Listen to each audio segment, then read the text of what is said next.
Hello everyone, I'm Fiona and today we will talk about knitting tips.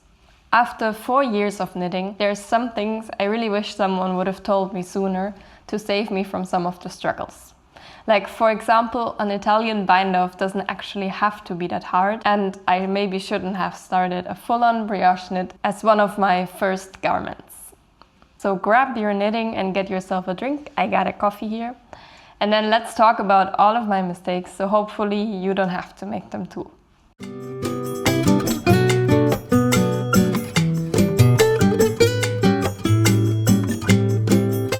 So the first point on my list might seem obvious, but do not blindly follow knitting culture. What do I mean by this? I think there's a lot of great tips and great advice out there, but still knitting is a hobby that is very personal as well.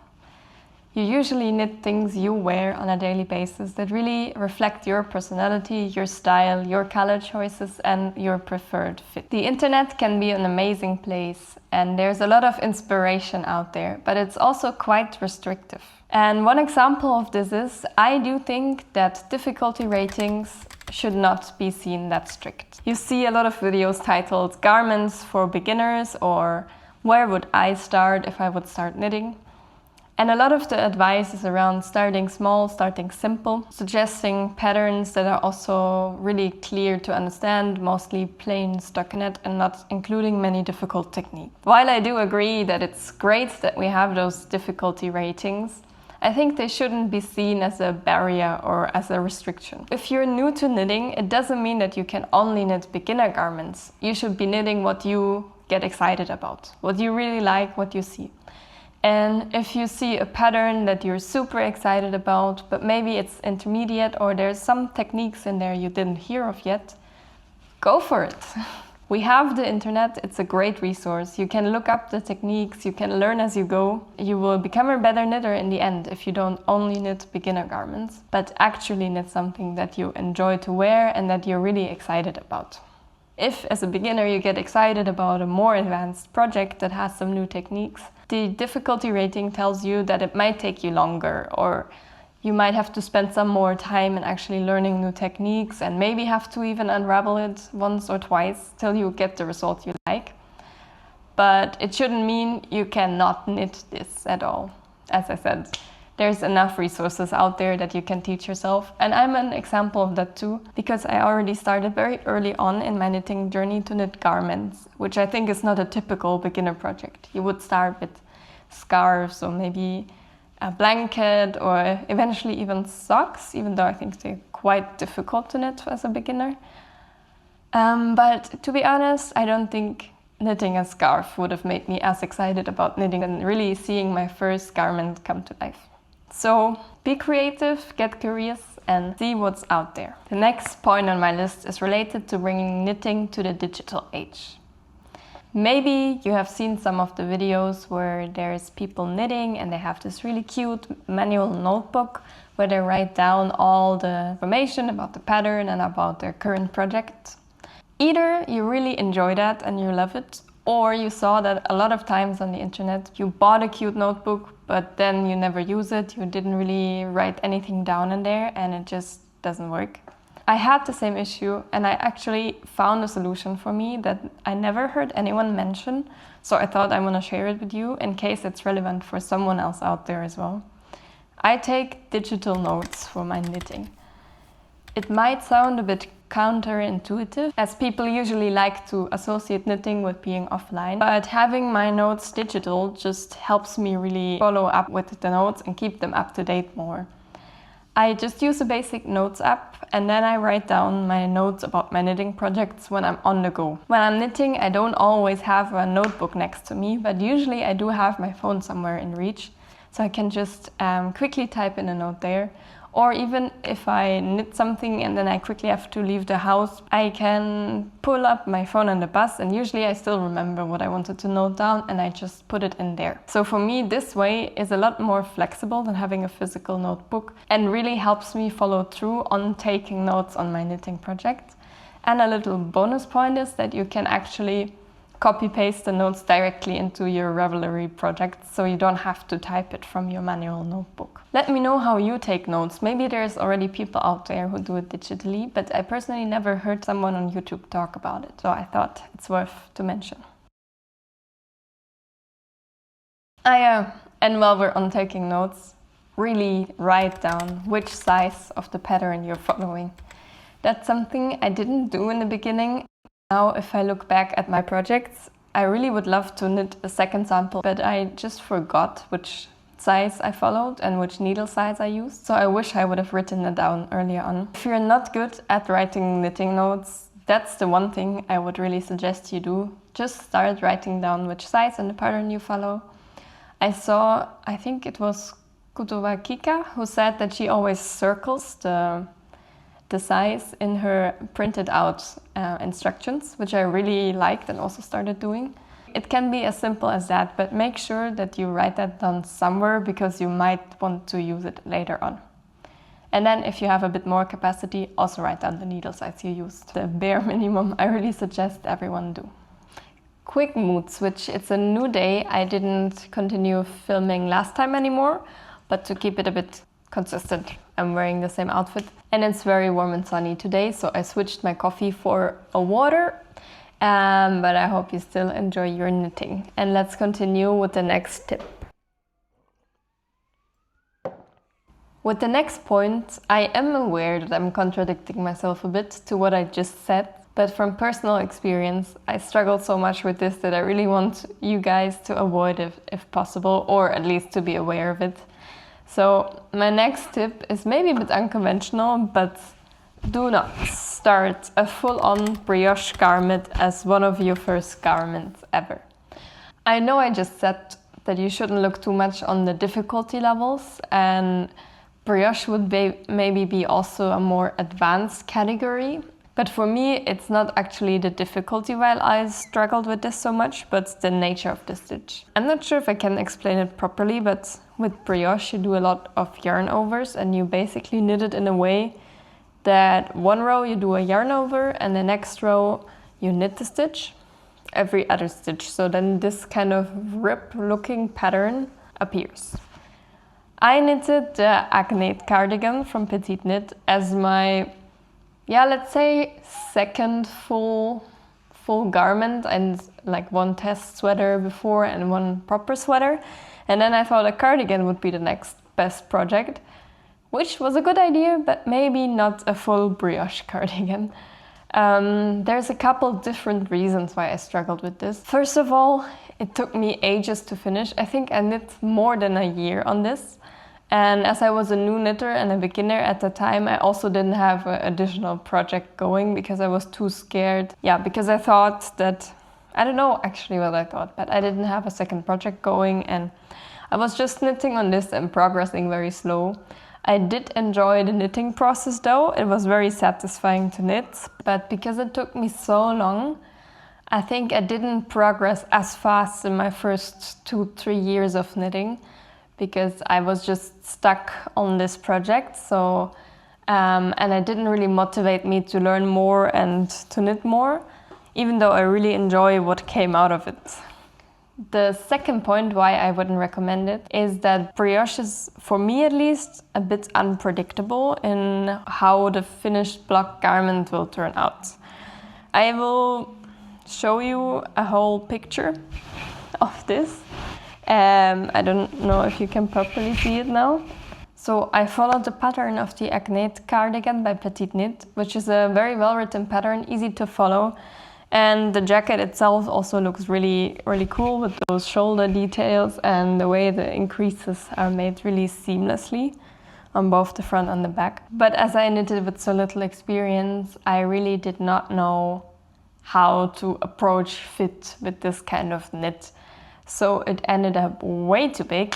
I'll insert something in the background. You can see it's especially way too wide around my waist. And also the v-neck comes down very low, so I can only really wear it with the t-shirt underneath. And for me personally, it's kind of drowning me a little bit, so I mostly wear it around home. And it's very comfortable for kind of lounge wear, really warm, really breathable as well. But it's a bit of a shame because I spend so much time on this and I don't really get to wear it out a lot because I don't feel so comfortable in it. And this is now an example for brioche stitch, but I think this also applies to other very complex labor-intense techniques. Be aware in the beginning that some techniques take longer time. And if you realize that you're on a project that really never seems to progress, it's okay to put it as a second project and start something else in the meantime to grow your skills and learn on the way. And of course, you can always unravel if you really hate the process of something that you already started.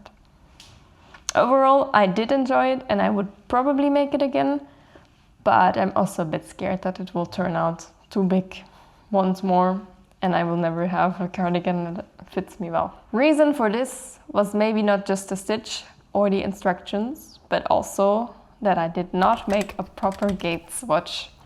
Which brings me to my next point. I know it's probably been repeated a lot, it sounds very boring, but I do really think that a gauge swatch is essential, especially if you do projects like this with a stitch that you're not familiar of, or that might grow a lot or behave differently than normal stockinette stitch would. So I just showed you my finished object. Do you want to know what my gauge swatch was for this? This was my gauge swatch.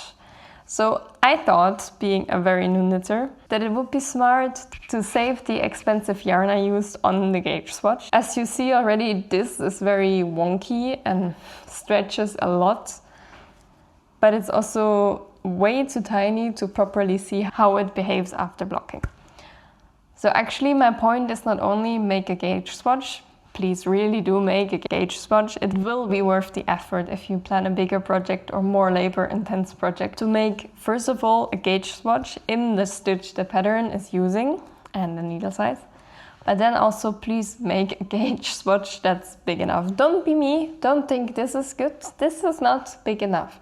If you block this, you will not see how the fabric drapes, if it will grow, because there's no weight on this. This is too small of a gauge swatch. As I have a few comparisons, I think properly you should make a gauge swatch that's a bit bigger than the 10 by 10 centimeters, and then wash it and block it to really see how the fabric behaves, how it looks.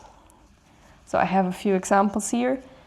Good gauge swatch, good gauge swatch, not so good gauge swatch. Maybe if you want to try a color combination like I did here, once with and once without the mohair, but not if you want to measure properly to see if you fit the gauge of the pattern.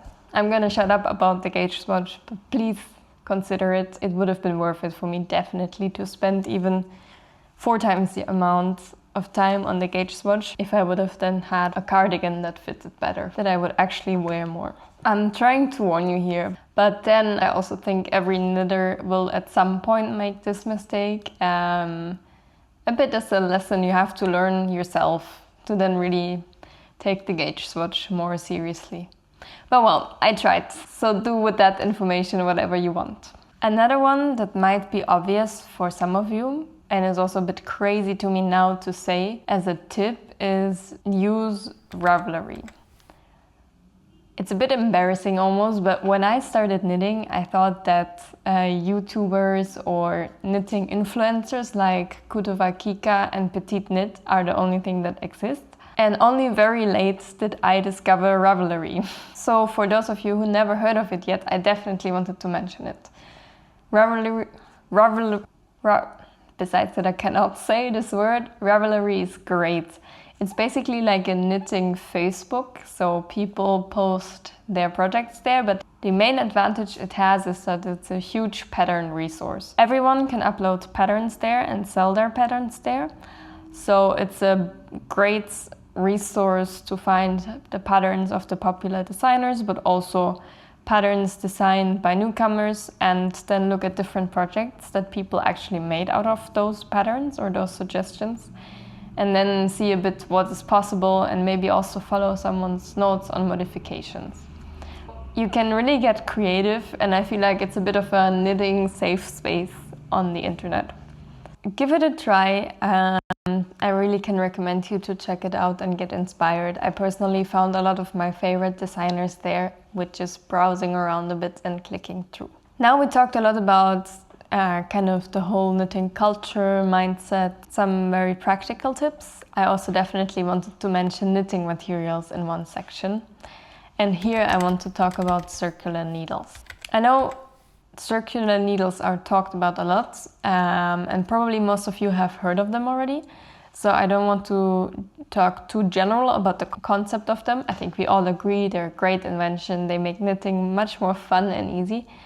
But share a bit more personal tips and learnings I had around them. So when I started knitting, my very first project I did on double pointed needles, because that's what I saw a lot, what I knew that people in my family were using, and I just didn't even know that circular needles exist. And then when I did find out, I was a bit hesitant on what to do, because I started buying just one or two in the sizes I needed for a project, and I really enjoyed it, so I wanted more, and I wasn't sure if I should buy a set, but now I already bought the singular one, and if I should just keep buying more sizes as I need. And here I would really say, don't overthink it. There can be different solutions. You can just buy whenever you need the new needles. But I really think a good double-pointed needle set is a great investment. It doesn't hurt if you have some needle sizes double, especially the most common sizes like 4mm, 5mm needles. I really like that I have multiple of that. And especially if you have or use wooden double-pointed needles, they sometimes do break. At least for me, I knit on the couch, I just put it down, I go grab something, and then if I sit down, I'm sometimes accidentally sat on my needles and I broke. And then if it's the evening and you really wanted to knit and you don't have an alternative, it's a bit frustrating. So don't worry so much if you want to buy a set, even though you have a few needles already. It's still a good investment. If you're not sure yet, it's also fine to just buy a few individual ones first to see if you like it and try it out, and then to later buy a needle set and have maybe some of them double. My second point related to that is metal needles. So as I just said, those double-pointed wooden needles, this is the ones I use a lot, it's just without the cords now. Till the 4.5 they're great. But once it gets smaller, I broke a lot of them. So I really stopped using them in the smaller sizes. Everything smaller than 4mm needles, I do use metal ones now. And I really learned to love them. Now I'm even thinking of buying a complete metal set of circular needles. I personally don't have that yet. And there's a couple of reasons for this. First of all, they do not break as easily.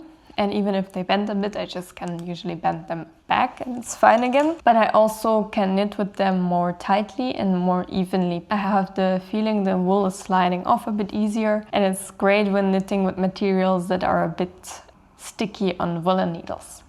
So I might give it a try, and I recently became a big fan of the metal needles, even though they might not look as pleasing as the wooden ones. It's especially useful for smaller needles, and I've also been enjoying the smaller needle size projects lately. So yeah, more to come on that. And then when talking about the double pointed needles, one last thing I wanted to briefly mention, and that's the magic loop technique. I know a lot of people struggle with this. There's very split opinions. Most people love it, but then there is some people who do not really like it as much.